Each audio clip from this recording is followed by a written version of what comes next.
Cricket कैसे शुरू की, कैसे माइंड में आया कि मैं पाकिस्तानी क्रिकेट इस लेवल क्रिकेट खेलूंगा। मुझे शौक था, शौक भी नहीं कह सकते, जुनून था। तो मिंटो पार्क अब वहाँ नहीं है, उसमें भी ग्राउंड नहीं है। वहाँ से कितना क्रिकेटर निकला। मैं समझता हूँ कि अनफॉर्चुनेट है कि वो एक न सिर्फ लाहौर की बल्कि पाकिस्तान की नर्सरी थी प्लेयर्स प्रोड्यूस करने। बैच लगता है तो उस वक्त इट्स अ स्ट्रेंज फीलिंग। हमसे कुछ वो शेयर करेंगे आप? पहला टेस्ट मैच हो और उसमें आप 100 हो जाए आपसे, जो फीलिंग्स होती हैं आपकी, you can't explain in words. You had all the things जो कि वनडे में यूज हो सकती हैं, बट आपको स्पेशलाइज कर दिया गया कि ये टेस्ट का बेहतर प्लेयर। जब आपके ऊपर एक लेबल लग जाता है ना कि ये सिर्फ टेस्ट मैच का प्लेयर है, तो फिर उस लेबल को पाकिस्तान में हटाना वो बहुत मुश्किल है। आप ड्रॉप होते थे, इस डिप्रेशन में से आप जाते थे। How you used to fight it? देखिए मुनीब भाई, मैं तो एक चीज़ कहूँगा कि स्पोर्ट्स और स्पेशली क्रिकेट, अगर आप मेंटली स्ट्रांग नहीं है ना तो आपको खेलनी नहीं चाहिए। आपने जब रिटायरमेंट की, वाज देयर एनी रीजन आपने जब कहा कि मैं अब रिटायर करता हूँ? ये दूसरों को ब्लेम करने की बजाय या इस तरह की चीज़ें, मेरी ऐसी आदत है नहीं। मैंने फिर यही कहा कि मैं रिटायरमेंट ले लेता हूँ। 2003 का जो वर्ल्ड कप था, it was a packed team. I think वो उसको जीतना चाहिए था। 2 वर्ल्ड कप एक ऐसे थे जहाँ पे मैं समझता हूँ कि पाकिस्तान की टीम जो है बहुत बड़ी थी। एक 99 का वर्ल्ड कप, एक 2003 का वर्ल्ड कप।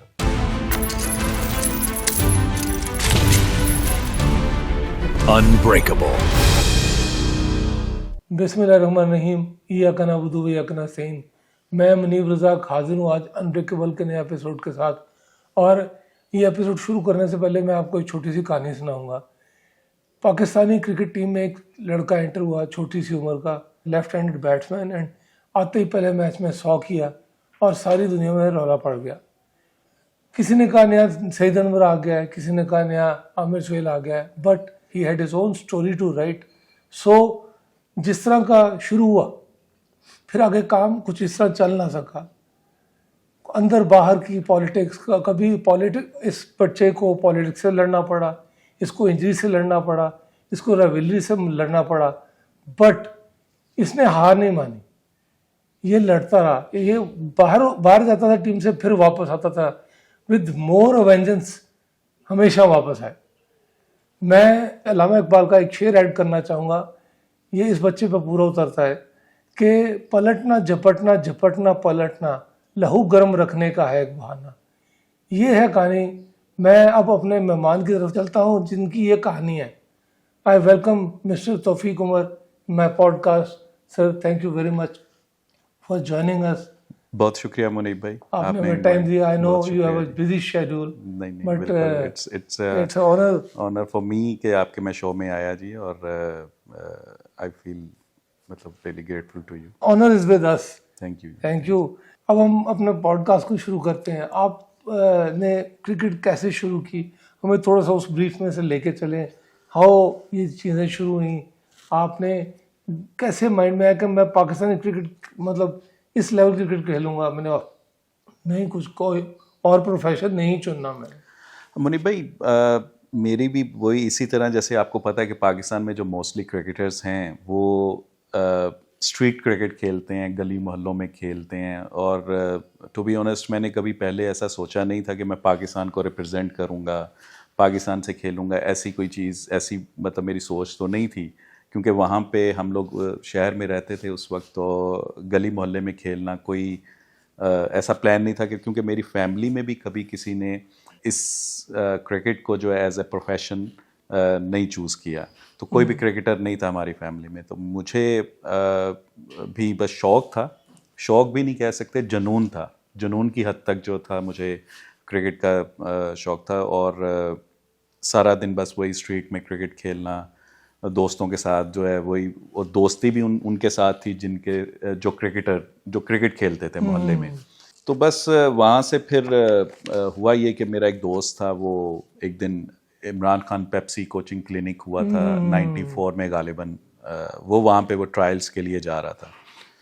तो मैं सिर्फ टेप बॉल खेलता था, मैंने कभी क्रिकेट बॉल के साथ खेला भी नहीं था। अच्छा। लेकिन वो मतलब वो खेलता रहता था उसके साथ ना, क्रिकेट बॉल के साथ। तो वो जब ट्रायल्स के लिए जा रहा, तो मुझे बोला उसने कि यार आप भी चलो साथ। तो मैंने कहा चलो मैं भी साथ चलता अच्छा, हूँ। उससे पहले आपने हार्ड बॉल से हार्ड बॉल से मैं मतलब वो नहीं खेलता था, मैं सिर्फ टेनिस बॉल या टेप बॉल उस वक्त होती थी आपको, जी, वो टेप बॉल का मुझे टेप बॉल वो खेलते थे। तो वो उसके साथ मैं ट्रायल्स के लिए चला गया। अच्छा, जब वहाँ पे गए तो मेरा भी जब जाके जो ट्रायल्स हुए LCC ग्राउंड में, मुझे याद है कि वो ट्रायल्स हो रहे थे। अज़हर खान साहब जो हैं वो ट्रायल्स ले रहे थे वहाँ पे। तो जब वहाँ पे उसने ट्रायल्स दिए तो मुझे भी शौक था क्योंकि क्रिकेट का, तो मैंने कहा यार मैं भी ट्रायल्स दे देता हूँ। तो मैंने फिर उसकी किट ही पहनी, हालांकि वो राइट हैंड था, उसके ग्लव्स भी मैंने राइट हैंड के ग्लव्स यूज़ करके, पैड वगैरह सारा उसकी वो पहन के तो मैंने ट्रायल्स दे दिए। तो मुनीब भाई, वो मुझे याद है कि उस वक्त वहाँ पे अब्दुल रज़ाक वगैरह और वो इनके काफ़ी नाम थे, उनको बुलाया हुआ था, ये उस वक्त फास्ट बॉलिंग ये कर रहे थे ट्रायल्स में। तो मैंने वहाँ पे बैटिंग की तो मैंने 2-3 शॉट्स ऐसी अल्लाह की तरफ से, क्योंकि मैंने कभी हार्ड बॉल से खेला नहीं था, लेकिन वो अल्लाह की तरफ से वो लग गई मुझे। फिर अज़हर खान साहब थे, वो उन्होंने मुझे बुलाया, उन्होंने कहा जी आप सिलेक्ट हो गए थे, लेकिन आपने, क्योंकि मेरे पास वो शूज़ जो थे ना वो क्रिकेट वाले नहीं थे उस वक्त, तो मैंने वो ब्लैक से शूज़ कोई पहने हुए थे। तो मैंने कहा जी मैं तो ऐसे मोहल्ले में खेलता हूँ, मैं नॉर्मली जो है अगर आप मुझे सिलेक्ट करेंगे तो मैं ले लूँगा। तो उन्होंने कहा अच्छा ठीक है, आप अपना नाम देख लेना। तो फिर कुछ दिन बाद जो है वो जब पेपर में नाम अनाउंस हुए, उस वक्त अखबार में नाम आते थे, तो उसमें फिर कुछ 40 के 45 लड़के जब अनाउंस हुए तो उसमें मेरा नाम था। अच्छा। तो फिर इस तरह से जो है वो एक समझ लें कि बेस मेरा वो बना वहाँ। उस वक्त तक मैंने क्लब क्रिकेट भी स्टार्ट नहीं की थी। तो जब फिर मेरा नाम आया, फिर मैंने अपनी किट ली, फिर मैंने अपने वो सारा बैट वगैरह, ग्लव्स, ये वो सारी चीज़ें वो ली, और फिर उसके बाद फिर मैंने क्लब ज्वाइन की, जो कि थी मिंटो पार्क में क्लब थी, मुस्लिम जिमखाना। वहाँ पे मैंने क्रिकेट स्टार्ट की, और वहाँ पे हमारे कोच थे मियाँ असलम, वो टेस्ट अंपायर भी थे, एक्स टेस्ट अंपायर थे वो। तो उनकी क्लब से मैंने फिर क्रिकेट स्टार्ट की, और आज तक उसी क्लब से मैं खेल रही हूँ जी। अच्छा, आप बात कर रहे थे मिंटो पार्क की, तो मिंटो पार्क अब वहाँ नहीं है, उस तरह की ग्राउंड नहीं है, वहाँ से कितना क्रिकेटर निकला? मुनीब भाई बिल्कुल, ये बड़ा ही मैं समझता हूँ कि अनफॉर्चुनेट है कि वो एक आप कह सकते हैं कि ना सिर्फ लाहौर की बल्कि पाकिस्तान की नर्सरी थी प्लेयर्स प्रोड्यूस करने, फीडिंग क्रिकेटर्स। और कितने ही आप देख लेंगे वहाँ से पाकिस्तान के कैप्टन जो हैं वो आपको देखने को मिलेंगे। सलीम मलिक वहाँ पे खेलते थे, आमिर सुहेल वहाँ पे खेलते थे, आमिर मलिक वहाँ पे खेलते थे, और बहुत से क्रिकेटर्स, मतलब कितने कैप्टन, कितने टेस्ट प्लेयर, और बेइंतहा आप समझ लें कि फर्स्ट क्लास प्लेयर्स वहाँ से निकले हैं। तो वो एक इट्स अ सैड पार्ट, मैं ये कहूँगा कि वो मतलब वो नर्सरी ख़त्म कर दी गई। वहाँ से जितने आप लेजेंड्स कह सकते हैं कि वहाँ से आप वो बने हैं उस नर्सरी से, तो उसको ही ख़त्म कर दिया आपने। उसको अल्टरनेट आप कुछ और कर सकते थे, उसको वो उसी तरह रहने देते। वहाँ पे 3 ग्राउंड्स थी। मुझे याद है कि जब मैंने मुस्लिम जिमखाना से हमने स्टार्ट किया खेलना, तो वहाँ पे 3 ग्राउंड्स थी, एक साथ 14 से 15 नेट्स लगते थे, और क्या एटमॉस्फेयर होता था क्रिकेट का ना, मतलब हर नेट में जो है आप देखते हैं, हमारे उस वक्त क्लब क्रिकेट बहुत कंपेटिटिव क्रिकेट होती थी। वहाँ पे जो ग्राउंड्स में हम लोग मैचेस खेलते थे, तो मुझे याद है कि हम लोग मतलब इस तरह होता था कि जैसे आप कह लें कि इंडिया पाकिस्तान का मैच, आप समझ लें कि इस तरह क्लबों के आपस में मैचेस वहाँ पे होते थे कि इतनी लगती थी एक दूसरे क्लबों के साथ। तो बड़ी कंपेटिटिव क्रिकेट थी, बड़ी अच्छी नर्सरी थी वो। एक मैं समझता हूँ कि एक बहुत बड़ी ज़्यादती की गई, जिसने भी की है, मैं ये उस पर नहीं, लेकिन हाँ जी, जिसने भी की है, वो मिंटो पार्क को ख़त्म करके, मैं समझता हूँ कि ये एक बहुत गलत फैसला था जिसने भी किया था। बिकॉज वो एक फीडिंग पॉइंट था पाकिस्तान का, कितने क्रिकेटर्स आए और कितने आने थे वहाँ से। बिल्कुल। अच्छा, दूसरा सर यहाँ पे एक सवाल पैदा होता है, आप देखते हैं जो भी स्पोर्ट ऊपर आती है वहाँ पे ग्राउंड्स और इस तरह की अवेलेबिलिटीज़ होती है। अब तो स्कूलों में भी ग्राउंड ख़त्म हो गई, ग्राउंड वैसे भी ख़त्म होती जाए, तो प्लेस कहाँ से बने? देखें, ये बिल्कुल आप ठीक कह रहे हैं मुनीब भाई। अब तो हमारे स्कूल्स जो हैं वो कह लेंगे छोटे छोटे घरों में स्कूल हैं मोस्टली। आप जितने जहाँ पे आप ये इंग्लिश मीडियम स्कूल्स जितने भी देख लें, तो वहाँ पे तो ग्राउंड्स आपको मिलेंगी नहीं, और स्पेशली क्रिकेट की ग्राउंड, क्योंकि उसके लिए आपको जगह थोड़ी ज़्यादा चाहिए होती है। हाँ, दूसरी स्पोर्ट्स के लिए वहाँ पे उन्होंने कोई अपॉर्चुनिटी बच्चों के लिए दी होगी, आप देख लें वो टेनिस हो सकती है, लेकिन क्रिकेट के लिए आपको बड़ी जगह चाहिए। और हमारे वहाँ पे स्कूल्स में तो अब घरों में एक स्कूल बने हुए हैं, आप देख लें मॉल्टन में भी, या जहाँ पे जितने भी इंग्लिश मीडियम स्कूल हैं, तो वहाँ पे इतनी जगह है ही नहीं। जहाँ पे फुटबॉल हो सके या क्रिकेट हो सके, हॉकी हो सके, जिसके लिए जो आपको थोड़ी सी ज़्यादा जगह चाहिए होती है। तो आई थिंक ये एक चीज़ है जहाँ पे हमारी स्कूल की क्रिकेट ख़त्म हो गई, क्लब क्रिकेट ख़त्म हो गई, जहाँ से मैं समझता हूँ कि जहाँ से एक प्रोडक्ट आपकी तैयार होती है, आपके प्लेयर बनते हैं जहाँ से। तो ये एक एज होती है जहाँ पे आपको अगर प्रॉपर चांस मिले, प्रॉपर अपॉर्चुनिटीज़ मिलें, तो आप प्लेयर बनते हैं। तो वो अनफॉर्चुनेटली जो है वो चीज़ हमारे सिस्टम में वो मिसिंग है। बिल्कुल, अब तो वीक लिंक हो गया हमारा। जी हाँ, बिल्कुल ऐसा। अच्छा सर, अब हम चलते हैं आपके करियर की तरफ। आपने स्टार्ट किया 2001 में। जी सर, पहले जो ग्राउंड में एंटर करना, पहली दफ़ा बैट पकड़ के, वो सारा फीलिंग, आपको टेस्ट कैप किसने पहनाई, और अनाउंस जब हुआ पाकिस्तान का, जब बैच लगता है तो इट्स बहुत मतलब उस वक्त इट्स अ स्ट्रेंज फीलिंग। हमसे कुछ वो शेयर करेंगे आप? देखिए मुनीब भाई, जैसे मैंने आपको पहले भी जिक्र किया कि मैंने 94 में तो क्रिकेट स्टार्ट की, मतलब हार्ड बॉल से खेलना जो है। 94 के बाद मैंने क्लब क्रिकेट भी ज्वाइन की। फिर उसके बाद मैं थोड़ा सा पीछे से इसलिए स्टार्ट कर रहा हूँ कि फिर मैं आपको, जब मेरा डेब्यू हुआ तो तब तक मैं आपको वो पूरा बहुत उसको बताता हूँ। वो जो बच्चे हैं उनके लिए भी बहुत जरूरी है। तो मुनीब भाई, हुआ ये कि 94 में जब मैंने स्टार्ट की तो फिर एक 96 में एक हुआ था अंडर 15 वर्ल्ड कप। अच्छा। वो हुआ था इंग्लैंड में। अच्छा। पूरे पाकिस्तान से जो है 15 प्लेयर सिलेक्ट हुए अंडर 15। अच्छा। और उसमें फिर मेरी सिलेक्शन हो गई थी। उसमें सिर्फ मेरी नहीं बल्कि उसमें कामरान अकमल उसमें उस टीम में था, शुएब मलिक उस टीम में था, मैं उस टीम में था, हसन रज़ा उस टीम में था, फैसल इकबाल उस टीम में था, फिर उसके बाद यासिर अरफात उस टीम में था, एक फिर जानिसार खान उस टीम में। मतलब हमारी उससे 7 से 8 लड़के ऐसे थे जो बाद में फिर पाकिस्तान को जिन्होंने रिप्रेजेंट किया। तो वो फिर 96 में जब मैं उसमें सिलेक्ट हो गए, वहाँ पे जाके फिर हम इंग्लैंड में खेले जाके, वो एक डिफरेंट एक्सपोजर मिला 15 साल की एज में कि आपने इंटरनेशनल जाके इंग्लैंड के साथ हमारा हेडिंगले में सेमीफाइनल हुआ, उसमें 87 रन मैंने स्कोर किए। फिर फाइनल हमारा इंडिया के साथ हुआ लॉर्ड्स में। अच्छा। तो वो मैच हार गए थे। लेकिन आप ये देखें कि एक 15 साल की एज में आप हेडिंगले लॉर्ड्स में खेल रहे हैं और आपको एक ऐसा प्लेटफॉर्म मिल गया उस एज में। और फिर हुआ ये कि उसके बाद फिर जब वापस आए तो फिर एक आपका नाम बन जाता है, आपका डोमेस्टिक में एक नाम बन जाता है, उस सर्किट में नजर आना शुरू हो जाते हैं कि यार ये लड़के जो ये अंडर 15 में 15 साल की एज में इन्होंने परफॉर्म किया बाहर, और ये दे आर द प्रोबेबल। जी बिल्कुल ऐसा ही है। फिर उसके बाद फिर अंडर 19 खेले। अंडर 19 हुआ 99 में वर्ल्ड कप हुआ श्रीलंका में। तो I was the part of that tournament as well.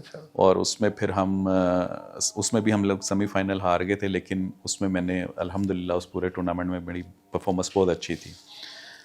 उसके बाद फिर जब 2000 आया तो उसमें फिर मैंने डोमेस्टिक में काफ़ी परफॉर्म किया।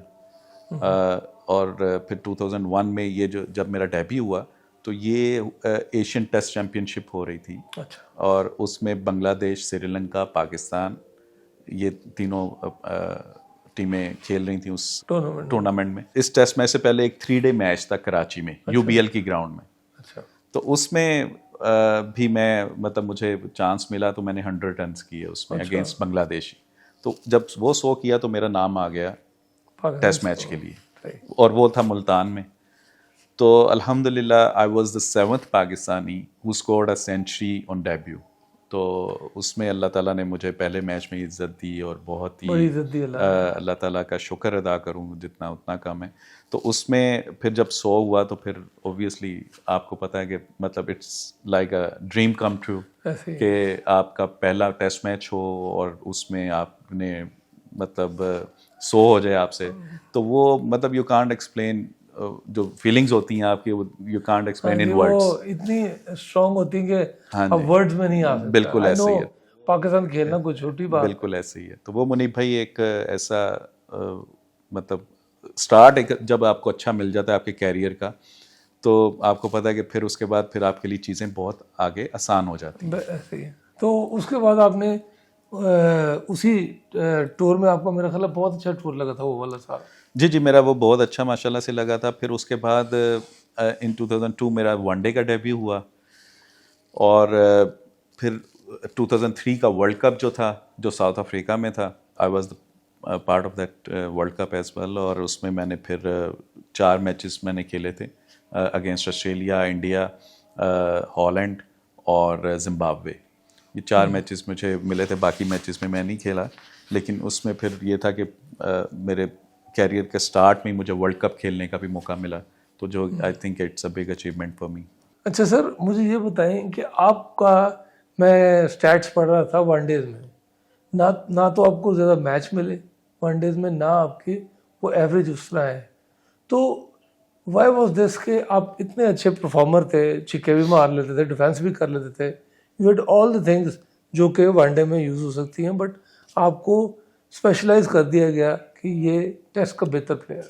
मुनीब भाई, हमारे ना यहाँ पे पाकिस्तान में एक जिसको कहते हैं ना, एक छाप लग जाना, छाप कह लें या मतलब सिर्फ ये कह देना जी कि ये सिर्फ टेस्ट का प्लेयर है, इसको वनडे में कंसीडर ही ना करें, चाहे वो वनडे में जितना भी परफॉर्म कर ले। जब आपके ऊपर एक लेबल लग जाता है ना कि जी ये सिर्फ टेस्ट मैच का प्लेयर है, तो फिर उस लेबल को पाकिस्तान में हटाना वो बहुत मुश्किल है। तो हमारे सिर्फ मैं नहीं, और ऐसे बहुत से प्लेयर थे जिनके ऊपर ये लेबल लग गया कि ये सिर्फ जो है ना ये टेस्ट मैच के प्लेयर हैं, ये वनडे नहीं खेल सकते। तो उस वक्त क्योंकि T20 तो था नहीं, सिर्फ 2 ही फॉर्मेट थे ज़्यादा, ये मैं 2001-2 की बात कर रहा हूँ, ये T20 तो आया जाके 2007-8 में जाके आया। तो उस वक्त क्या था कि सिर्फ 2 ही फॉर्मेट थे, और उसमें जब आपका एक वनडे में मतलब ये मेरे पे लेबल लग गया जी कि ये टेस्ट मैच का प्लेयर है सिर्फ। हालांकि मैंने, आप मेरे लिस्ट ए के मैचेस जो कि डोमेस्टिक वनडे होता है, अगर आप उसका रिकॉर्ड उठा के देख लें तो उसमें मेरा मतलब बहुत अच्छे रिकॉर्ड आपको देखने को मिलेगा, उसमें मेरी स्ट्राइक रेट आपको बहुत बेहतर मिलेगा। लेकिन वो चीज़ें जो हैं, वही मैं कह रहा हूँ कि उस छाप को हटाना पाकिस्तान में ये बहुत मुश्किल है। फिर मैंने मतलब बहुत कोशिश भी की उस दौरान, बहुत मतलब परफॉर्म करके मैंने दिखाया भी वनडे में, लेकिन अनफॉर्चुनेटली जो है वो चीज़ जो है वो नहीं हो सकी। और मैंने मतलब ज़्यादा इसीलिए टेस्ट मैच खेले हैं, वनडे मेरे इसीलिए कम है। हाँ, क्योंकि सर मैंने आपकी ना पूरा स्टडी किया है, आपके पास हर शॉट थी, आपके पास डिफेंस था, आपने लंबे लंबे छिके मारना। सो मेरी नज़र में, जितना को मैं क्रिकेट में उसको समझता हूँ, कुछ ऐसा नज़र नहीं आया कि आपको लेबल लग जाए कि आप टेस्ट मैच के हैं। वनडे आप, मेरा ख्याल है, बहुत अच्छा खेल सकते थे, बट वही कि पाकिस्तान में कई टैलेंट इस तरह बहुत ज़ाया हो गए। नहीं मुनीब भाई, दूसरा बात है, हमारे यहाँ पे होता ये है कि सिलेक्टर्स भी जो हैं हमारे, जो हैं वो, उनकी कोशिश होती है कि हर एक को जो है ना वो ओब्लाइज कर दिया जाए। अच्छा, उस वक्त होता ये था कि क्योंकि मोर और लेस टीम सेटल थी, अगर आप देखेंगे उस वक्त हमारे साथ बहुत बड़े नाम थे। ठीक है, जब मेरा डेब्यू हुआ तो सईद भाई जो थे, सईद अनवर भी उस वक्त टीम में थे, ग्रेट। और मैं समझता हूँ कि मैं आपको जो बात बता रहा था कि मैंने पहले मैच में जो शो किया, उसमें मैं समझता हूँ बहुत बड़ा रोल सईद भाई का भी था, क्योंकि जिस तरह से उन्होंने मुझे ड्यूरिंग माय इनिंग, जिस तरह से उन्होंने मुझे गाइड किया, मैं थोड़ा सा भी रिलैक्स होने लगता था। तो जिस तरह से मतलब मैं समझता हूँ कि उससे बड़ा प्लेयर पाकिस्तान में नहीं आया कोई भी। क्या बात है जी। और सईद भाई ने मतलब not only in particular that match, उसके बाद भी मेरे साथ वो जब वर्ल्ड कप में थे 2003 के वर्ल्ड कप में, उसमें भी उन्होंने जिस तरह से मतलब, और ये सिर्फ मुझे नहीं, उनकी एक आदत थी कि वो जितने भी यंगस्टर्स होते थे, जितने भी आते थे, उन सबको वो गाइड करते थे, उन सबको अपना एक्सपीरियंस शेयर करते थे।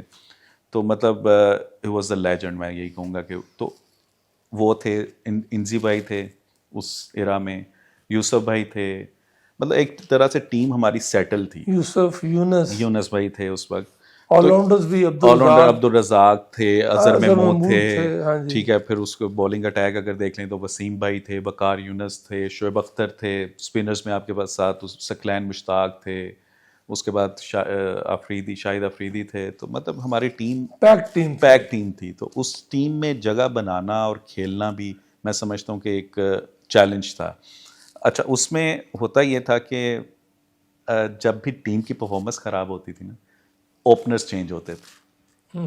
ठीक है, होता क्या था कि जहाँ चेंज अगर टीम की परफॉर्मेंस ख़राब हुई है, किसी टूर पे हम ऑस्ट्रेलिया गए हैं, वहाँ पे परफॉर्म नहीं कर सके, तो वापस आके जो सारा जिसको कहते हैं वो मलबा गिरना जो होता था वो सिर्फ ओपनर्स पे होता था। तो बाकी टीम तो सेटल थी, उनको वो छेड़ते नहीं थे, या कोई होता ये था कि कोई या तो सिलेक्टर्स चेंज हो जाते थे या कोच चेंज हो जाते थे, लेकिन बाकी जो चीज़ें थी वो वहीं पे वो सेटल थी, वो चेंज नहीं होती थी। मुझे अच्छी तरह से याद है कि हमारा एक टूर था इंग्लैंड का, उधर 4 टेस्ट मैच थे हमारे।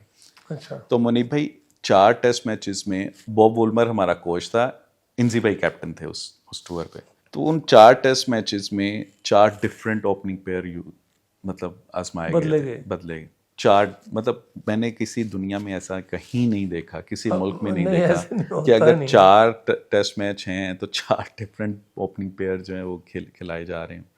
तो मतलब उस दौरान में अगर मैं कहूँ कि ये नहीं सिर्फ मैं था, उसमें और भी बहुत क्वालिटी, इमरान नज़ीर ओपनर था, ठीक है, इमरान फरद था, मोहम्मद हफीज़, बाद लेटर ऑन मोहम्मद हफीज़ आ गए, फिर उसके बाद यासिर हमीद था।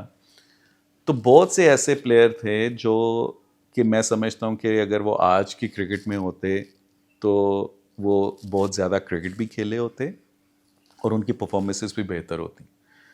तो उस एरा में आई थिंक कि बहुत से ऐसे क्वालिटी प्लेयर्स मैं कहूँगा, जैसे जिस तरह मैंने आपको Imran Nazir one of the best opener था, लेकिन वो उस तरह से, हाँ, वो यासिर हमीद बड़ा अच्छा उसने परफॉर्म किया, मतलब वो भी एक ऐसा था जिसने पहले टेस्ट मैच में दोनों इनिंग्स में 100 किया था। तो ऐसे बहुत से प्लेयर थे कि जिनको उस तरह से चांस नहीं मिला, या प्लेयर देखें यहाँ पे प्लेयर बनाए जाते हैं क्रिकेट में, ठीक है ना, आप क्रिकेट में प्लेयर बनाते हैं। अनफॉर्चुनेटली हमारे यहाँ पे वो अभी कल्चर डेवलप नहीं हुआ हमारे यहाँ पे, क्योंकि यहाँ पे प्लेयर बनने का होता है ना, आपके मतलब जो भी चीज़ें वो इनबिल्ड होती हैं, आप आके परफॉर्म किया, मतलब कोई इस तरह की आपका पाथवे नहीं है जहाँ पे आपको लगे कि यार यहाँ पे प्लेयर बन के इस तरह से आते हैं।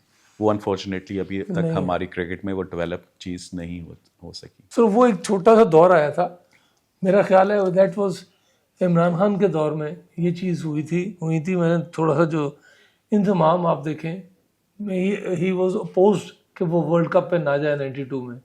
Imran supported him and then वहाँ पे बार बार ही वाज कॉम्प्लीमेंटिंग हिम।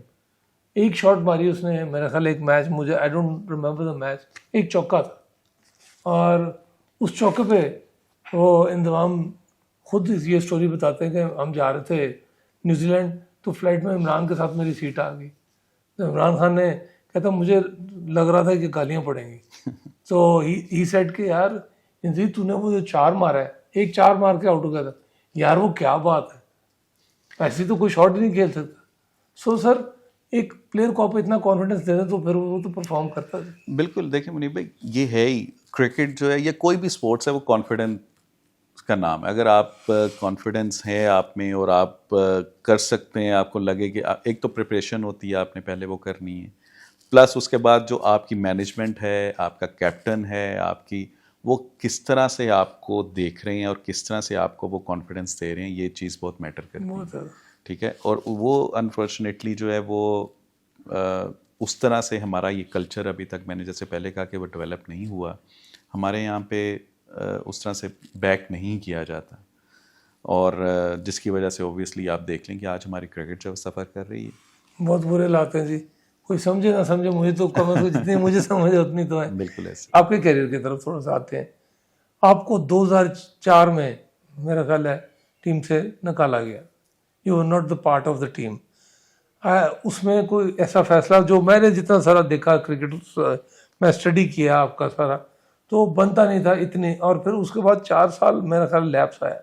नहीं, उसमें ऐसा था कि वनडे में मैं बाहर हो गया था, लेकिन टेस्ट मैच जो है वो मैं खेलता रहा। उसमें फिर 2000, जैसे मैंने कहा 2005 में हमारे इंग्लैंड सीरीज़, और ये वाली जो 4 टेस्ट मैचेस वाली जो सीरीज़ की मैं बात कर रहा हूँ वो 2005 में ही थी इंग्लैंड में। उसके बाद फिर 2006 में फिर मैं बाहर हो गया। 2007 में फिर मुझे साउथ अफ्रीका के अगेंस्ट टीम में लाए, मतलब परफॉर्म मैंने किया तो टीम में मैं वापस आ गया, लेकिन फिर खिलाए बगैर बाहर हो गए।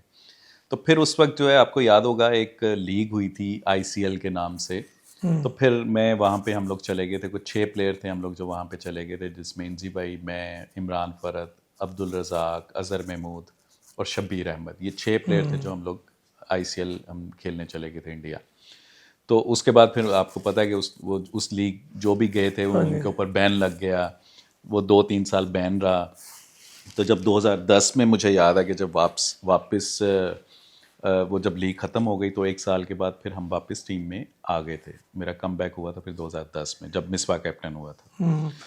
सर मुझे ये बताएं, जब आप बगैर किसी वजह के आप ड्रॉप होते थे, जिस डिप्रेशन में से आप जाते थे, how you use to fight it?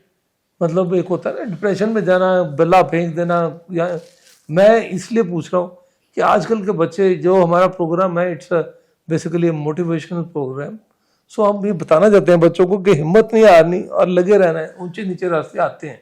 देखिए मुनीब भाई, मैं तो एक चीज़ कहूँगा कि स्पोर्ट्स और स्पेशली क्रिकेट, अगर आप मेंटली स्ट्रांग नहीं है ना तो आपको खेलनी नहीं चाहिए।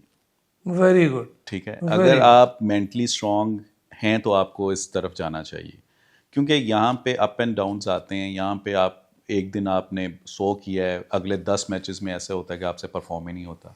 तो अगर आप मेंटली स्ट्रांग नहीं हैं तो आप फिर बहुत जल्दी जो है वो गिर जाएंगे और आप बहुत पीछे चले जाएंगे। अगर आप में वो फाइटिंग स्पिरिट जिसको कहते हैं और कम बैक करने का आपने मतलब वो चीज़ आपके अंदर इनबिल्ड है, तो हार ना मानना, अपने आप को ये नहीं कहना कि जी ठीक है 10 मैचेस में नहीं हुआ, लेकिन मैंने सारी ज़िंदगी में यहाँ पे अगर आज आया हूँ तो मैंने परफॉर्मेंस की है, तो मैं यहाँ पे पहुँचा हूँ आज तक। तो आई थिंक कि अगर जितने भी यंगस्टर हैं, मैं उनका यही मैसेज होगा कि अगर आप में ये चीज़ नहीं है तो फिर आपको स्पोर्ट्स खेलनी नहीं चाहिए। अगर आप मेंटली स्ट्रांग हैं, यू स्ट्रांग एनफ कि आप फाइट कर सकते हैं, आप अपने आप को बैक कर सकते हैं, आप अपने आप से लड़ सकते हैं, तो आपको इस तरफ आना चाहिए, स्पोर्ट्स की तरफ। Very good message, very good message. ये चीज़ जो है ये है। और देखें उसमें यही था कि जब आप देखें मेरे कैरियर में भी बहुत दफ़ा मैं बाहर हुआ, बहुत दफ़ा जो है विदाउट एनी रीज़न भी बाहर हुआ। अच्छा, कुछ ऐसा भी हुआ सम टाइम कि मुझे इंजरी हो गई, मुझे नी की इंजरी हुई, मेरा एसीएल जो है वो टूटा। सर यहाँ पे मैं आई विल टेक दिस, मैं समझता हूँ कि मेरा ये चैलेंज है कि इतनी इंजरीज जो मैं बताने लगा हूँ उसके बाद कोई प्लेयर खेला हो और फिर उसने 100 किया हो, I think it's a world record. अगर आई एम रॉन्ग मुझे कोई करेक्ट करे। तौफीक उमर साहब की दोनों एसीएल ब्रोकन थे, he was suggested surgery and he with his will power tape करके आए साउथ अफ्रीका के खिलाफ and made 100। This is something phenomenal, this is what unbreakable is all about, कि आप हारते ही नहीं हैं। सर आप उसको मतलब कुछ बताएं। देखें इसमें ये 2 दफ़ा हुआ था। इनफैक्ट एक दफ़ा तो हम लोग साउथ अफ्रीका टूर पे थे before world cup, 2003 world cup. तो वहाँ पे बॉलिंग करते हुए मुनीब भाई मेरा जो है वो नी ट्विस्ट हुआ और मैं बिल्कुल गिर गया। फिर उसके बाद मैं वापस जब हम लोग उसमें फील्डिंग उस वक्त कर रहे थे और ठीक ठाक हमें मार पड़ी थी उस मैच में। अच्छा। तो उसमें 200 किया था गिब्स ने, 153 के करीब किया था इसने, स्मिथ ने। तो हम ठीक ठाक 500-600 रन हमें हो चुके थे और हम लोग फील्डिंग में बिल्कुल जिसको कहते हैं ना कि थक चुके थे। तो उसमें फिर हम जब बैटिंग आई तो मैंने फिर टैपिंग वगैरह करके मैं अंदर गया बैटिंग के लिए और अल्लाह ताला ने उसमें 100 में 135 रन उसमें मैंने किए। और हम लोग फिर 135 किए और हमारी टीम जो है वो 250-300 पे आउट हो गई, जिसमें से 135 मेरे थे। अच्छा। और उसके बाद फिर हुआ ये कि हम फॉलो ऑन भी हो गए। अच्छा, फिर दोबारा बैटिंग की आ गई। अच्छा। जब फॉलो ऑन हो गए तो दोबारा अंदर बैटिंग के लिए गए। फिर मैंने सेकंड इनिंग्स में भी 70 और रन किए। तो मतलब एक दफ़ा वो हुआ। फिर यहाँ पे जब साउथ अफ्रीका की टीम पाकिस्तान टूर पे आई इन 2004, तो वही मेरे ACL का मेरा इशू चल रहा था उस वक्त। तो मुझे क्रिकेट बोर्ड वाले कह रहे थे, जितने भी सिलेक्टर, वो भी कि जी आपको ऑस्ट्रेलिया भिजवाते हैं कि आप जाके अपनी सर्जरी करवा लें। और मुझे याद है कि उस वक्त हमारे साथ थे डॉक्टर तौसीफ, हमारे टीम के साथ थे। उन्होंने मुझे कहा कि अगर तुमने सर्जरी से बचना है और ये सीरीज़ मिस नहीं करनी तो फिर तुम्हें लग के मेरे साथ काम करना पड़ेगा और मेहनत करेंगे, और बाकी जो आपके जो मसल्स हैं हम वो इतने स्ट्रॉन्ग कर देंगे कि नी पे उतना वेट, उतना बर्डन ही नहीं आएगा। तो फिर मुझे याद है कि हमने 1 से 1.5 महीना, अब मैं शेप्स में जाता था डॉक्टर साहब के साथ, मैंने काम किया उसमें, मैंने उनके साथ मतलब 1 महीना हमने टगा के मेहनत की। और उसके बाद फिर जब सीरीज़ आई तो उसमें फिर अल्हम्दुलिल्लाह उस सीरीज़ में मैं मैन ऑफ द सीरीज़ भी हुआ और दोनों मैचेस में मैन ऑफ द मैच भी था। तो उसमें मैंने 100 किया, 3 50 किए, चार इनिंग्स में। तो वो एक ऐसा मतलब, मैं विल पावर की बात कर रहा हूँ कि अगर विल पावर हो तो, और अगर आपको इंजरी भी ऐसी कि मेरा ACL मतलब वो सिर्फ टीयर नहीं था, टीयर नहीं था, वो टूट गया था, ब्रोकन था। तो उसके साथ जो है मैंने वो सीरीज़ खेली और उसमें अल्हम्दुलिल्लाह मैं मैन ऑफ द सीरीज़ भी हुआ, मैन ऑफ द दोनों मैचेस में मैन ऑफ द मैच। हम लोग वो सीरीज़ जीते 1-0 साउथ अफ्रीका से। तो आई थिंक कि वो चीज़ जो थी एक मेरे कैरियर में, मैं समझता हूँ कि वो ऐसी थी कि जिसको मैं आज भी सोचता हूँ तो मैं कहता हूँ कि ये अल्लाह ताला की मेहरबानी थी और अल्लाह ताला की ज़ात ने ही वो करवाया। और उसमें मैं क्रेडिट, जैसे मैंने आपको कहा कि डॉक्टर तौसीफ़ रज़ाक ने मेरे साथ जिस तरह से काम किया, उन्होंने मेहनत की, उनकी मैं समझता हूँ कि बहुत मेहनत थी मेरे ऊपर उस सीरीज़ में। But this is a record. मेरा नहीं ख्याल किसी भी स्पोर्ट में इस तरह हुआ कि इंसान के दोनों ACL टूटे हों और जाके इतनी इतनी बड़ी इनिंग्स खेले। बड़ी बात है sir, hats off to you, बड़ी बात है। This is a miracle. Thank you Manish भाई। Thank you. अच्छा सर, आपने जब रिटायरमेंट ली तो वाज देयर एनी रीज़न आपने जब कहा कि मैं अब रिटायर करता हूँ? देखिए मुनीब भाई, उस वक्त ऐसा था कि जैसे मैंने पहले कहा कि मैं सिर्फ एक ही फॉर्मेट में मुझे कंसीडर कर रहे थे, टेस्ट मैच में। फिर हुआ ये कि मतलब मेरी परफॉर्मेंस होती थी, आए आके फिर बाहर मैच बाहर बिठा रहे हैं मैच पे, और उसके बाद फिर विदाउट एनी रीज़न आपको फिर बाहर कर दिया। तो देखिए मैं समझता हूँ कि एक रिस्पेक्ट से आगे कोई चीज़ नहीं होती है। तो मैंने फिर उस वक्त ये डिसाइड किया, और प्लस ये था कि कुछ हमारे प्लेयर ऐसे थे, यंगस्टर प्लेयर, वो भी आ गए, वो भी सेटल हो चुके थे। तो फिर मैंने ये सोचा कि नहीं, अब ये टाइम है कि यहाँ पे अब आप एक दूसरे मतलब ये दूसरों को ब्लेम करने की बजाय या इस तरह की चीज़ें, मेरी ऐसी आदत है नहीं। मैंने फिर यही कहा कि मैं रिटायरमेंट ले लेता हूँ, मैंने छोड़ दी क्रिकेट। सही। सर आपने कितने वर्ल्ड कप खेले?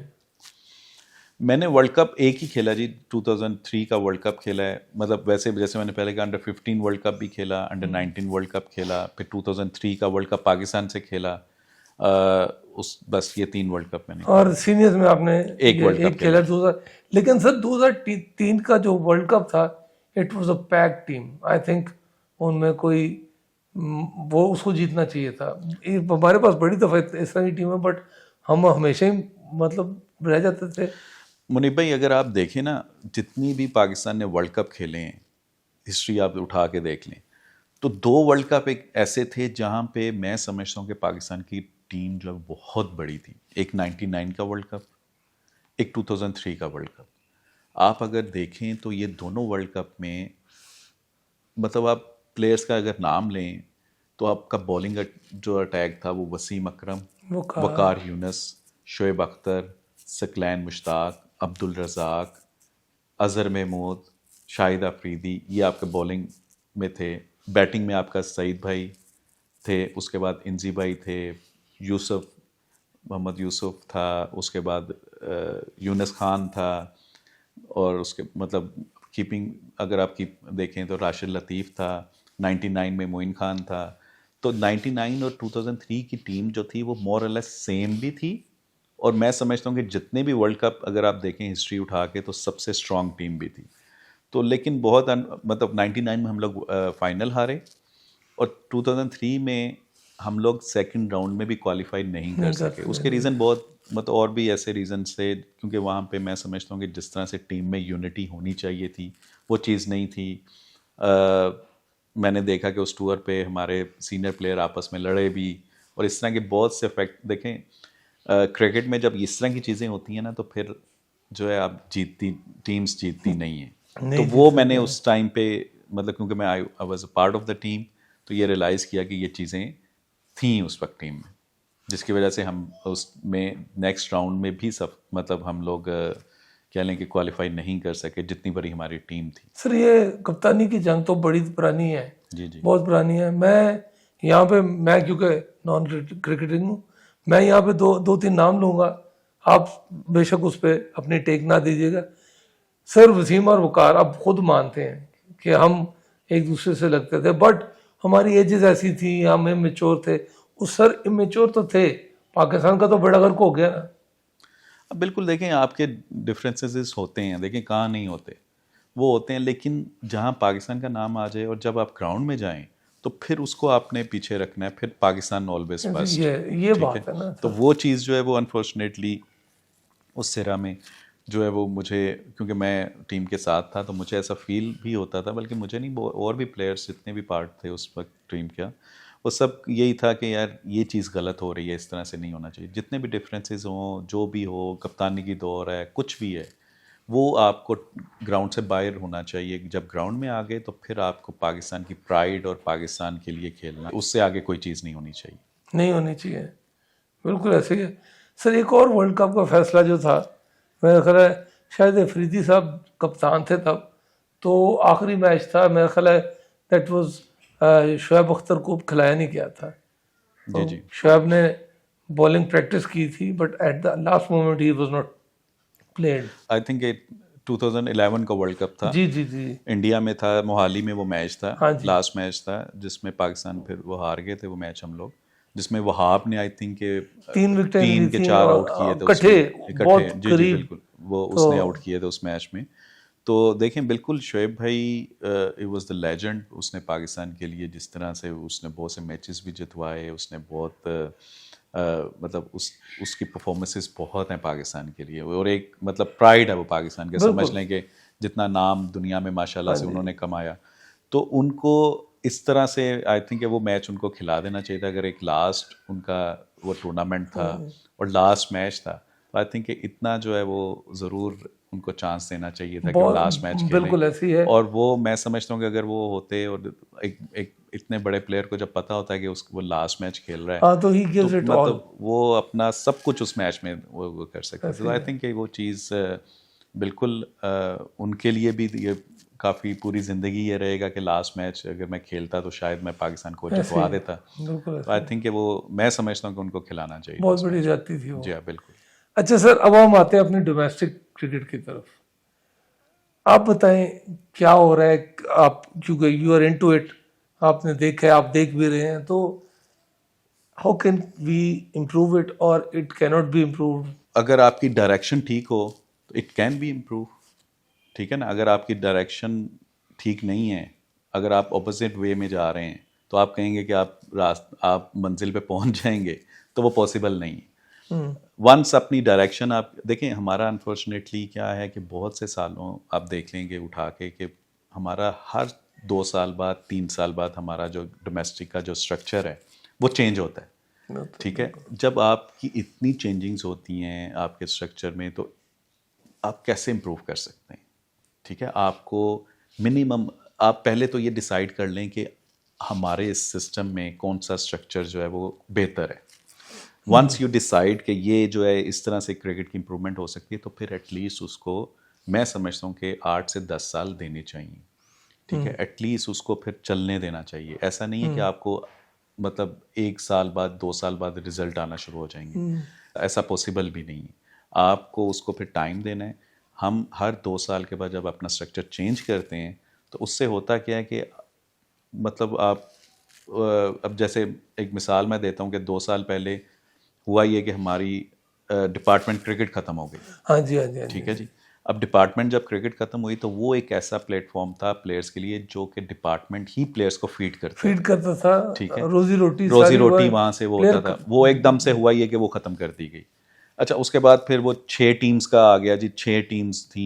आई think this was in Imran Khan Zahra. जी जी, उसमें हालांकि वो प्लेयर थे, उनको खुद समझना चाहिए था कि क्योंकि वो खुद भी पीआई से खेलते रहे। तो आई थिंक ये चीज़ जो थी, ये बहुत से हमारे ऐसे क्रिकेटर्स थे जो क्रिकेट ही छोड़ गए उसके बाद।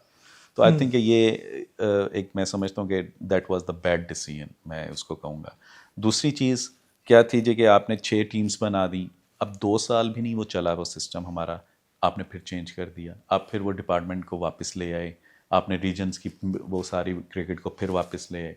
तो इस तरह से जो है ना, आपके प्लेयर्स भी सेटल नहीं होंगे, आपका सिस्टम भी स्टेबल नहीं रहेगा, आपकी क्रिकेट में इम्प्रूवमेंट भी नहीं आएगी। आपने किसी भी सिस्टम को अगर करना है तो आपको उसके लिए उसको मिनिमम मैं समझता हूँ कि 8 से 10 साल चलें, आप 5 साल तो दें। 5 साल तो आप एटलीस्ट एक सिस्टम को चलने दें।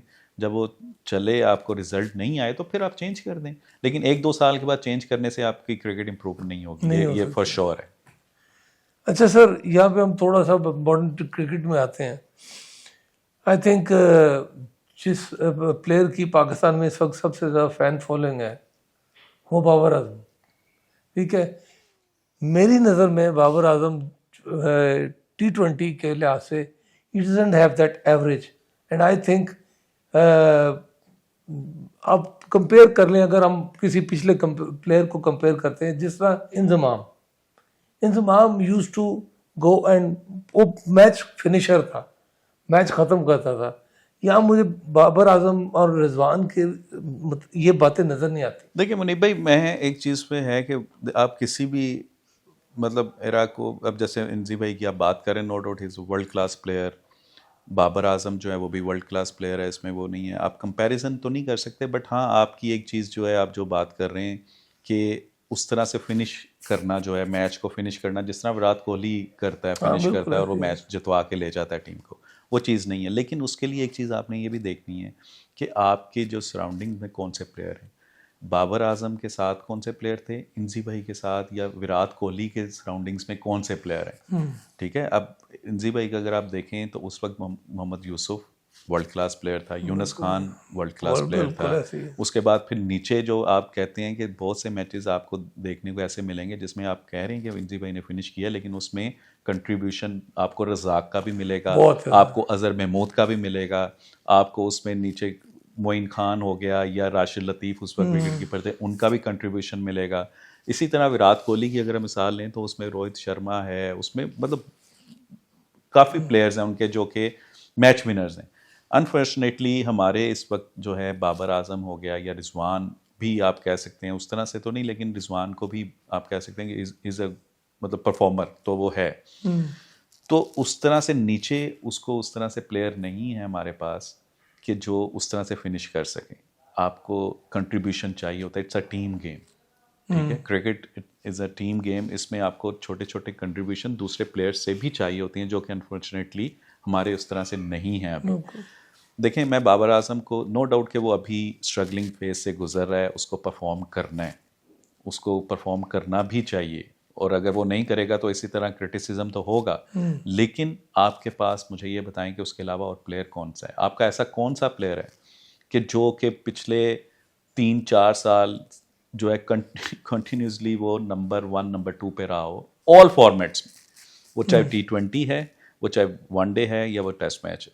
मतलब वो पहले 3 नंबर्स पे वो इतनी देर कोई भी हमारा आप पास उठा के देख लें, मतलब देखें उसने कुछ ना कुछ तो परफॉर्मेंस की है। एग्रीड। जो पूरी दुनिया में नंबर 1, 2, 3 पे वो रह रहा है, ठीक है ना, तो मतलब उसकी परफॉर्मेंस है तो वो रह रहा है। तो आई थिंक कि हमारे पास में भी आप देख लें जिनका आप नाम ले रहे हैं, इस तरह से कोई भी प्लेयर जो है नंबर 1, 2 पे नहीं रहा इतने अरसे के लिए। तो 3 साल कंटिन्यूसली अगर आप नंबर 1, 2, 3 पे हैं तो इट मीन्स कि यू डूइंग समथिंग मतलब गुड, कि आप उस जगह पे हैं। तो वो मैं समझता हूँ कि फिर भी मैं ये कहूँगा कि उसका जो मॉडर्न डे हमारी क्रिकेट है उसमें बाबर आजम को जो है वो अपना स्ट्राइक रेट बेहतर करना चाहिए।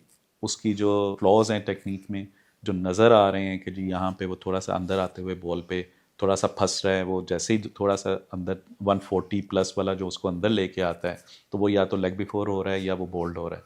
तो ये चीज़ें जो हैं ये फ्लॉज नज़र आ रहे हैं, उस पर उसको काम करना चाहिए। और मतलब इस पाए का प्लेयर, इस कैलिबर का प्लेयर, मैं समझता हूँ कि उसको इस फेज से निकलने में ज़्यादा अर्सा नहीं लगना चाहिए, जो कि इसको लग गया अभी तक जब उस तरह से वो निकल नहीं पाया। तो आई थिंक कि उसको वो उसके लिए भी बेहतर है जितना जल्दी वो उस फेज से निकल आएगा, और वो उस पाकिस्तान के लिए भी बेहतर है। If you have one advice for Babar Azam, आप क्या एडवाइस देंगे? देखिए, मैं यही कहूँगा कि ये जो हमारे ना यहाँ पे मुनीब भाई एक्चुअली ये है कि बहुत से लोग जो है ना वो तनकीद करते हैं लेकिन उसका हल नहीं बताते, ठीक है। बहुत से हर बंदा पीछे पड़ जाएगा जी, बाबर आजम परफॉर्म नहीं कर रहा, ये नहीं कर रहा, वो नहीं कर रहा, मतलब। लेकिन मैं समझता हूँ कि बाबर आजम को उनको उनकी तरफ ध्यान नहीं दे, वो अपना जो उसका जो भी वर्क एथिक्स हैं, जो भी उसका कह लें कि अपनी गेम को इम्प्रूव करने का, अपनी स्किल्स को इम्प्रूव करने का जो भी उसका मेथड है, आई थिंक उसको बैक करना चाहिए, उस पे उसको काम मज़ीद बेहतर करना चाहिए। और वो लोग जो वो समझता है कि उन कोचेस के साथ या उनके साथ काम करे जो वो समझता है कि वो उसकी टेक्निक में, उसकी स्किल्स में बेहतरी ला सकते हैं, हेल्प कर सकते हैं, उनके साथ ज़्यादा टाइम स्पेंड करे, उनके साथ प्रैक्टिस करे, तो आई थिंक कि वो जल्दी इस चीज़ से निकल आएगा। अच्छा सर, आपने वकार के साथ भी खेला, वसीम के साथ भी खेला, आपने मेरा ख्याल है आमिर के साथ भी खेला है, आसिफ के साथ भी खेला, जी जी, जो स्पिनर्स थे, सईद अजमल के साथ भी खेला। जी जी। पहले तो हम सईद अजमल की थोड़ी सी बात कर लें sir. He was such a great asset for Pakistan, मतलब कमाल ही था।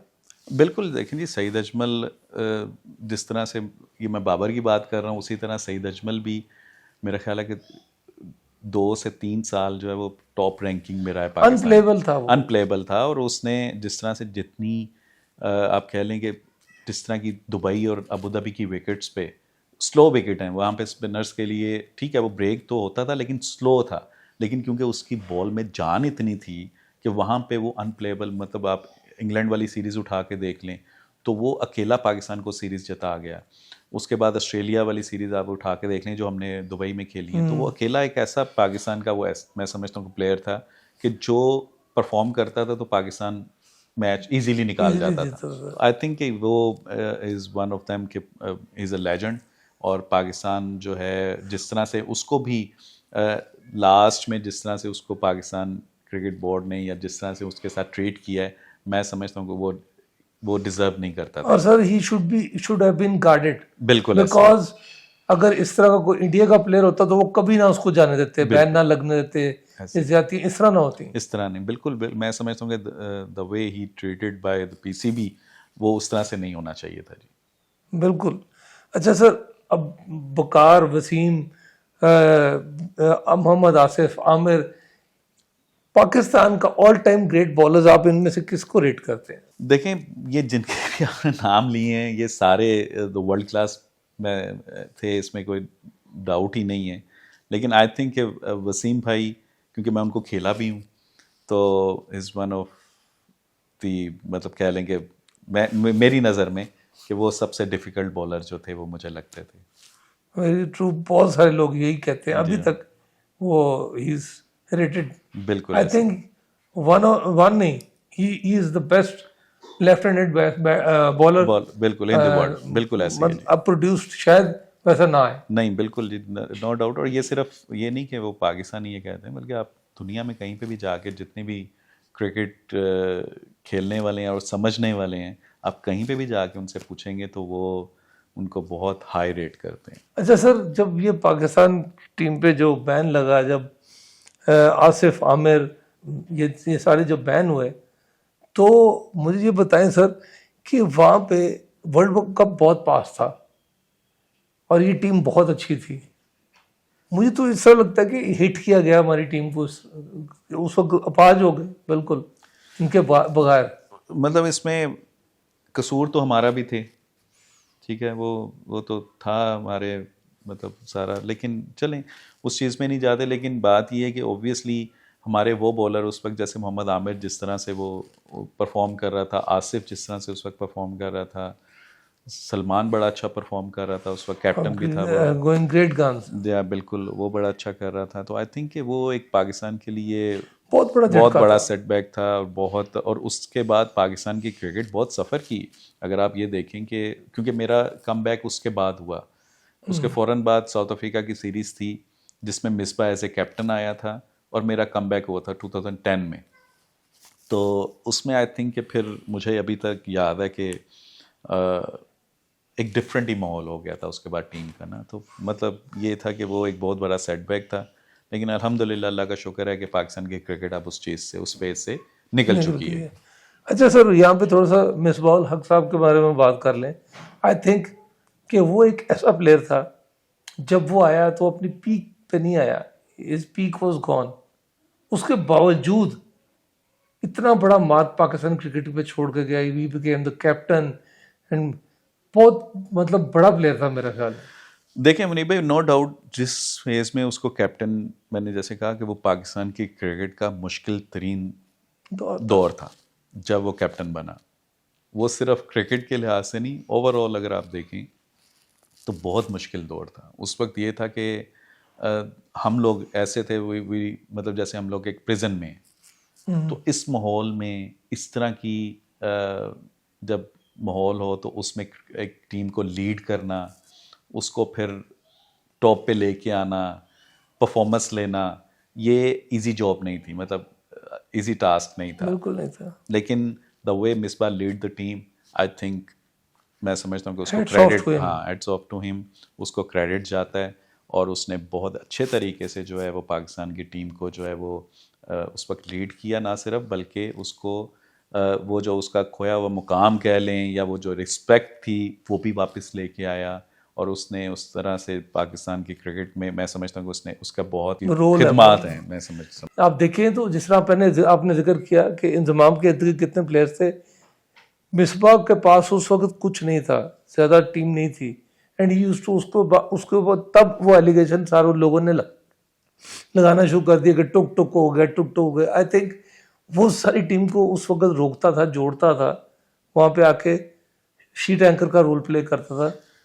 बिल्कुल। देखिए मुनीब भाई, वो जब कैप्टन बना है तो 2011 में ही आई थिंक कि हम लोग जो है वो वेस्ट इंडीज़ गए, हम लोग वो सीरीज़ जीते, बांग्लादेश की सीरीज़ हुई, हम लोग वो सीरीज़ भी जीते। उसके बाद वहाँ पे फिर हम लोग ऑस्ट्रेलिया से हुई, वो हम लोग जीते। आई थिंक कि ओवरऑल अगर आप देखें, इंग्लैंड को हमने 3-0 जो है वो वाइट वॉश किया दुबई में। तो आई थिंक कि उसकी परफॉर्मेंस अगर आप देखें तो वो ओवरऑल एज अ कैप्टन भी और फिर एज अ बैटर उसने उस जितनी भी सीरीज थी उसमें बहुत आउटस्टैंडिंग परफॉर्मेंस थी उसकी। अच्छा, ये जैसे मैंने पहले कहा ना कि हमारे यहाँ पे एक लेबल लग जाता है टुक टुक का। अच्छा, उसी दौरान 2014 में आई थिंक एक मैच में उसने विवन रिचर्ड का the fastest century test match, उसका रिकॉर्ड जो है वो तोड़ा। ठीक है, तो मतलब अब सिचुएशन अगर ये होगी मैच की कि हमारे सपोज अगर 20 पे 3 लगे होंगे, तो आप क्या एक्सपेक्ट करते हैं टेस्ट मैच में किसी भी कैप्टन से कि वो आके फिर मारना शुरू कर देगा? उसने आके स्टेबिलिटी देनी है, उसने आके थोड़ा सा रोकना है, उसको अपनी टीम को लेके चलना है। तो जब इस तरह की चीज़ होती थी तो वो कहते थे जी ये टुक टुक है।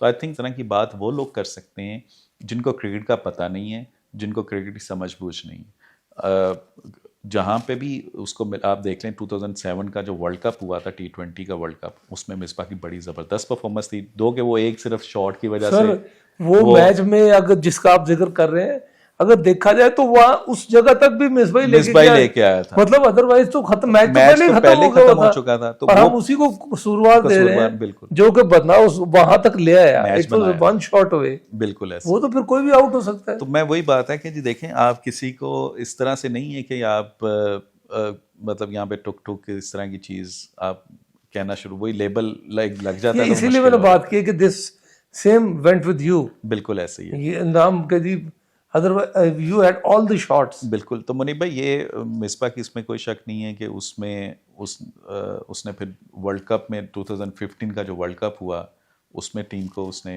लीड किया था, जब ऑस्ट्रेलिया में जो हुआ था T20 वर्ल्ड कप। तो आई थिंक ये ओवरऑल उसकी परफॉर्मेंसेस अगर आप देखें तो वो बहुत ज़बरदस्त हैं, एज ए कैप्टन भी और एज ए प्लेयर भी उसने बड़ी अच्छी परफॉर्मेंसेस दी हैं। ठीक है, अच्छा सर, कुछ थोड़े से सवाल अब आपसे करते हैं, थोड़े से सर रैपिड फायर कह लें थोड़े। सर, आपको ऑलराउंडर्स में नाम लेता हूँ, आप उनको बताएं कि आपका फेवरेट कौन सा है। हम शुरू करते हैं फजल महमूद और इमरान खान। इमरान खान, क्योंकि उनको देखें। अच्छा, इमरान खान और ये अब्दुल रज़ाक। इमरान खान। इमरान खान और अजहर महमूद। इमरान खान। इमरान खान और वसीम अकरम। ऑलराउंडर में आई थिंक इमरान खान, मतलब final take Imran Khan. Yes. अच्छा सर, दूसरा हम आते हैं बैट्समैन की तरफ, बैटिंग। हम चलते हैं मुश्ताक ब्रदर्स, मुश्ताक अहमद और ज़हीर अब्बास। देखिए ये मेरे से पहले के हैं, मुझे इतना नहीं, but I think Zaheer Abbas, Zaheer Abbas और जावेद मियांदाद। जावेद मियांदाद, जावेद मियांदाद और इंजमामुल हक। इंजी भाई, इंजमाम और यूसुफ। इंजी भाई, इंजमाम और बाबर आजम। बाबर आजम। अच्छा सर, अब हम कैप्टन की तरफ आते हैं। पाकिस्तान के जो कैप्टन, इमरान खान और इंजमाम। इमरान खान, इमरान खान और Wasim Akram as a captain. Imran Khan, Imran Khan और मिसबा उल हक। इमरान खान, इमरान खान और बाबर आजम और रिजवान दोनों कैप्टन रहे इनमें से। Imran Khan. I think Imran Khan was best captain Pakistan जब से बना है। I जब think से बना है इसमें कोई he was- दो राय नहीं है कि इमरान भाई ने ना सिर्फ वो बेस्ट कैप्टन, बल्कि देखे ना उनकी जब वो कैप्टन थे तो उन्होंने कितने वर्ल्ड क्लास प्लेयर बनाए। कैप्टन का सिर्फ देखें मुनीब भाई, कैप्टन का काम सिर्फ टीम को लीड करना नहीं होता। कैप्टन का काम ये भी होता है कि उसने उसके साथ जो आपकी टीम है उसको बनाना है। उनको देखें, सिर्फ टीम को खिलाना काम नहीं है, उसको लड़ने का तरीका सिखाना as a captain, as a leader, कि वो आपने कैसे और मुश्किल वक्त में किस तरह से आपने प्रेशर को ऑब्जर्व करना है, कैसे आपने किस तरह से आपने उसमें परफॉर्म करना है। तो ये सारी चीज़ें जो हैं ये कैप्टन की जिम्मेदारी है। तो वो इमरान भाई से बेहतर आई थिंक कि कोई नहीं, किसी ने नहीं किया, क्योंकि मतलब वो आप देखें तो उनकी एरा में बहुत से ग्रेट प्लेयर बने, और वो ग्रेट प्लेयर भी जो कि कोई सिस्टम से नहीं आए थे। हाँ एग्जैक्टली, पकड़े उन्होंने गए। देखा, उनको लगा कि यार इसमें टैलेंट है, उसको ग्रेट बना दिया उन्होंने। तो आई थिंक कि ये चीज़ जो है ये बहुत से कम कैप्टन, बल्कि है ही नहीं पाकिस्तान नहीं में नजर आया, कि उसके आपको बाद नहीं नजर, नजर उसके आया। बाद कोई ऐसा आपको नजर ही नहीं टीम आया छोड़ कर गए थे सर। हाँ। वही बहुत बड़ी टीम। वही बहुत बड़ी टीम थी। तो आई थिंक कि ये जो है ये क्रेडिट इमरान भाई को जाता है। अच्छा सर, अब हम लेफ्ट हैंडेड की तरफ आते हैं। आपके फेवरेट एक तो एलन बॉर्डर और एडम गिलक्रिस्ट। देखें, आई थिंक एलन बॉर्डर, मैं समझूँ संगाकारा और एलन बॉर्डर। संगाकारा, संगाकारा और गंगुली। संगाकारा, संगाकारा और Brian Lara. Brian Lara, Brian Lara और Saeed Anwar. Brian Lara. I think he was the best. मतलब लेफ्टी में उससे बेहतर जो है ना वो बेटर नहीं है कोई भी पूरी दुनिया में, ना आया है ना अभी तक है। ना मेरा ख्याल है वैसा आएगा भी सर। वैसा मुझे लगता है वैसा आएगा। जिस तरह राइट हैंड बैट्समैन में मेरा नहीं ख्याल कि सर वेवन रिचर्ड्स जैसा कोई आएगा। वेवन रिचर्ड्स नहीं, राइट में आपको देखे ना, वेवन रिचर्ड तो खैर वो तो वो हो गया। फिर सचिन तेंदुलकर भी आप कह सकते हैं कि चलें उसके करीब करीब, विराट कोहली उसके करीब करीब, लेकिन लेफ्ट हैंडेड में ब्रायन लारा के करीब कोई नहीं। अच्छा, मतलब ब्रायन लारा वो एक ऐसा, मतलब आप क्या समझते हैं, आप बताएं। आई थिंक ही इज मतलब वो उससे बेहतर तो देखे ना, ultimate. अल्टीमेट वो 375 किया हाईएस्ट रन उसके टेस्ट मैच में थे। उसने हेडन ने 280 करके 380 करके रिकॉर्ड तोड़ा। विद इन 3 to 4 months उसने फिर 400 कर दिए। जिस तरह आपने सर बात बताई ना कि दिमाग की बहुत, ये जो यहाँ से स्ट्रांग नहीं है वो ना आए। He was mentally very very very strong. और वो उस टीम, अच्छा वेस्ट इंडीज की उससे पहले टीम अगर आप देखें तो बहुत स्ट्रांग थी, लेकिन जैसे ही जब ब्रायन लारा आया तो उस वक्त वेस्ट इंडीज की टीम जो है ना वो इतनी स्ट्रांग नहीं थी। लेकिन जितने भी मैचेस जीते हैं वो, या जो भी है वो 100, वो लारा जो मैच ले जाता था वो खेला ही, तो वो खेला ही था एक बैटिंग, और तो बाकी तो उसमें कोई नज़र ही नहीं आता था उसमें। सर आपके दौर में इंडिया के जो बॉलर्स थे उनमें इरफान पठान भी था। उसमें देखें हमारे श्रीनाथ था, फिर ये इरफान पठान था, ज़हीर खान था, नेहरा था, वो बालाजी आया था यहाँ पे सीरीज में, वो था, हरभजन था, अनिल कुंबले था जी। तो बॉलिंग उनकी बड़ी डिसेंट थी उस टाइम पे, अच्छी। आपके ख्याल में फास्ट बॉलर्स में इनमें सबसे बेहतर कौन सा था? ये जो इनमें फास्ट बॉलिंग में श्रीनाथ वो बेहतर बॉलर था इनका। अच्छा, और सर स्पिनर में कुंबले वाज मच बेटर। मतलब वो तो कुंबले वर्ल्ड क्लास भी था और वो इतनी आसानी से आपसे हिट नहीं खाता था। सही। ले सर, आपकी बड़ी मेहरबानी, आपने हमें टाइम दिया, यू जॉइंड अस इतना टाइम लिया हमने आपका। मुनीब भाई, it's always a player. Next sir, time भी हमारा- आप कभी भी बुलाएं, I am always there for you. Sir thank you very much. Sir हमारा एक फॉर्मेट है, हम अपने ऑनरेबल गेस्ट से एक सिग्नेचर लेते हैं अपने इन कप्स पे। जी, तो sir please, it will be a player thank you. Having your signature.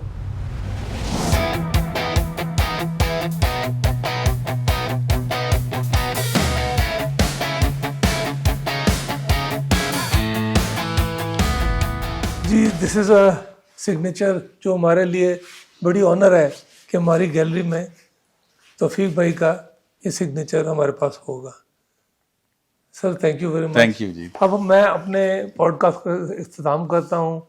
This is doctor Munib signing out. Take care. अल्लाह हाफिज़। Unbreakable.